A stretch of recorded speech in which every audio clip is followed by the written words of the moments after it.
Super Rugby round 5, 3 games on the Friday.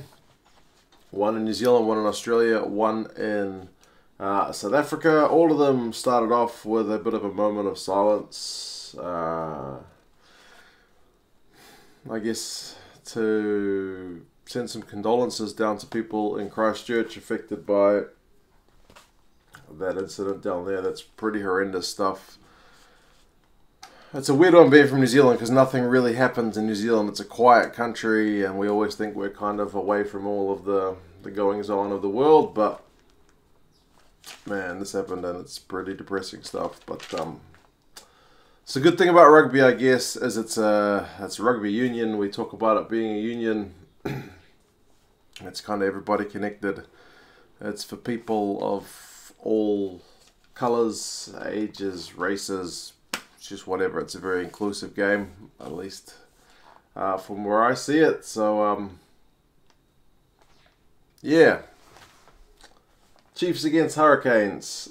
This one ended in a draw. So I suppose if you're a Chiefs fan, you look at that and go, well, we didn't lose, but also it would have been nice to get a win. 23 points apiece. Tries to Leonard Brown and to Damian McKenzie for the Chiefs. Proctor and Husson for the Canes got tries. So the lead changed at least 3 times in this one.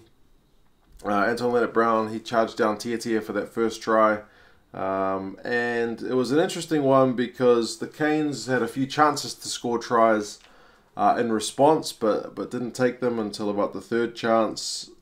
Xavier kept getting a lot of turnovers for the Canes. He was impressive. Tia also created a try for the Canes kind of in response to, I suppose, his own letdown and conceding that first one. But yeah, like there was a TMO decision which had one of the Canes attempts struck off. So yeah, it was an interesting game. I mean, both sides kicking a lot of penalties was an interesting one because a lot of the time in Super Rugby in recent years, you've seen New Zealand teams, if they get a penalty, they kick for touch and try to score a try. Not that often will they kick for 3, but this game seemed like one that neither team wanted to lose, and they were quite happy to kick penalties. Geordie Barrett had a long-range one. Damian McKenzie had a long-range one from inside his own half. I think it was 54 metres? Didn't quite know he had that kind of distance on him. He's always been a good kicker. But yeah, he said in the post-match interview that he had to kick it pretty much as well as he could. And he managed to get it done. Now, what happened after that Damian McKenzie penalty? I think it was just before the 60th minute, that long-range one, which put it 23-all.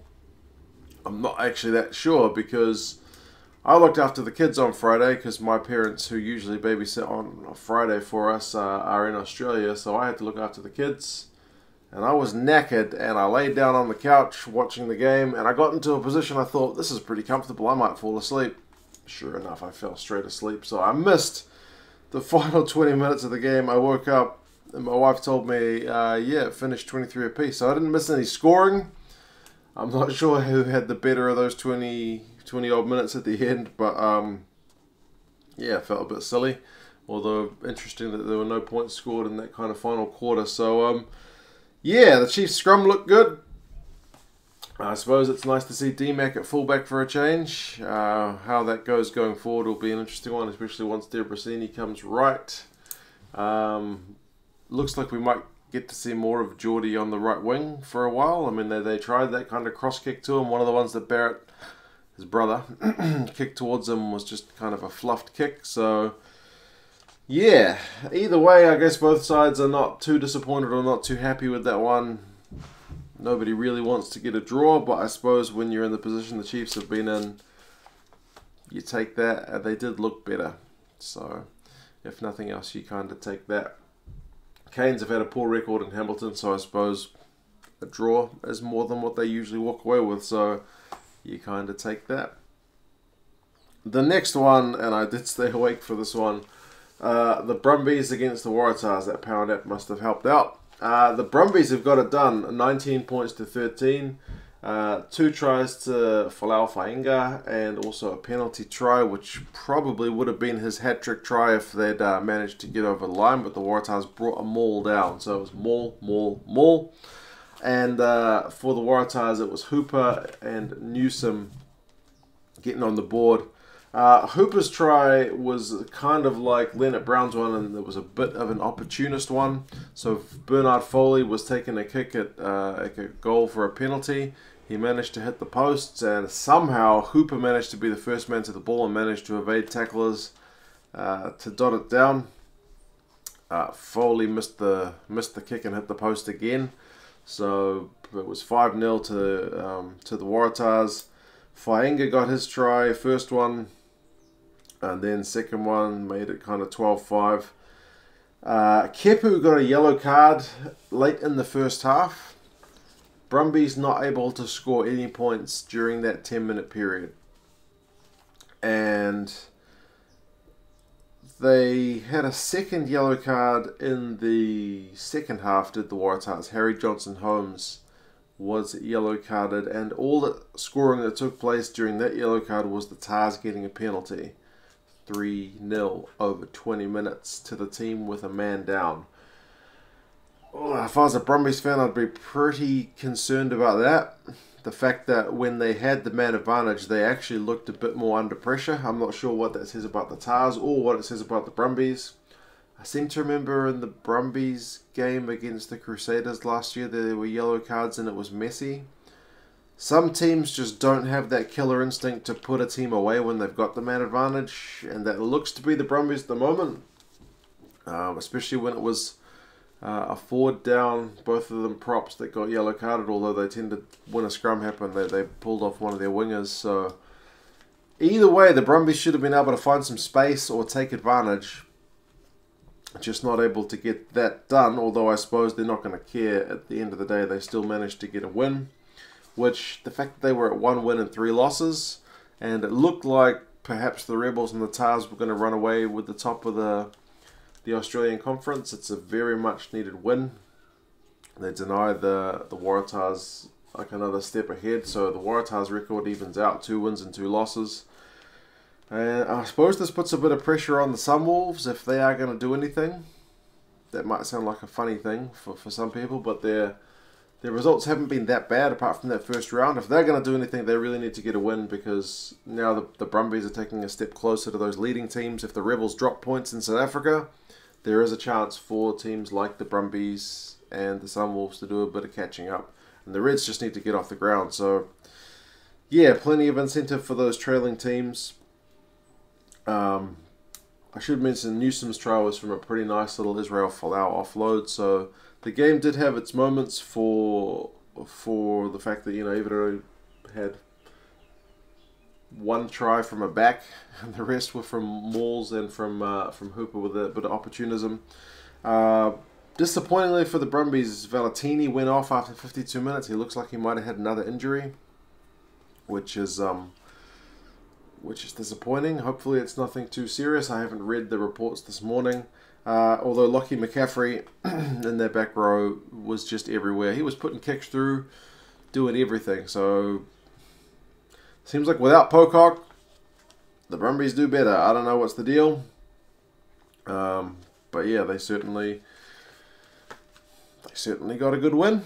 They're much needed, and yeah, they had a try denied right late on, so they could have even had 1 more to put it beyond doubt, but TMO ruled it out. So yeah, Brumbies are still in the comp.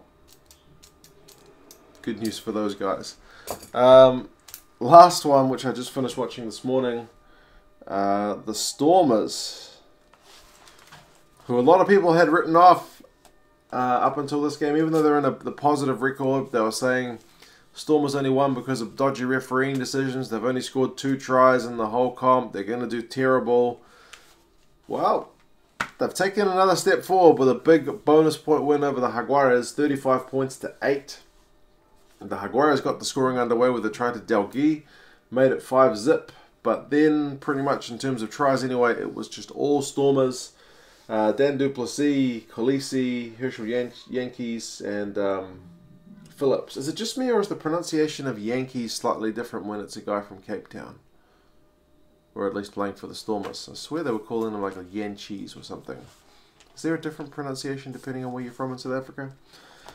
I don't know. But either way, man, the Stormers have kind of come alive. I mean, this game was a bit messy. Both sides were pretty loose with the ball at times. Like the scrums were getting reset a lot, so there was a fair bit of loose play. Also tries denied in this one from the TMO. So it could have been more higher scoring. But, yeah, man, in terms of the Stormers season, this is a massive, massive result because they've actually managed to put a team away. They've looked convincing. Their Springboks stood up like Khaleesi. Seemed to be pretty much everywhere. Peter Steph du Toit had some kind of key interventions. Evan Etzebeth, at one point they commented about him.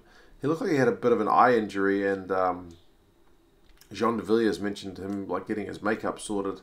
And then Jean de Villiers mentioned like he hopes Evan Etzebeth never hears that comment. I hope so as well. I was thinking that as he said it. You don't talk about Evan Etzebeth that way. That guy's a monster.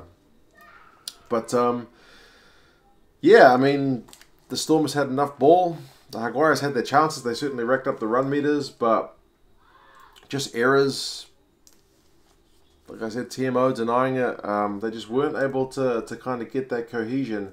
And it does seem to be a bit of a curse for them in South Africa. They just don't seem to be able to click. And to be fair, their scrum was under a lot of pressure as well.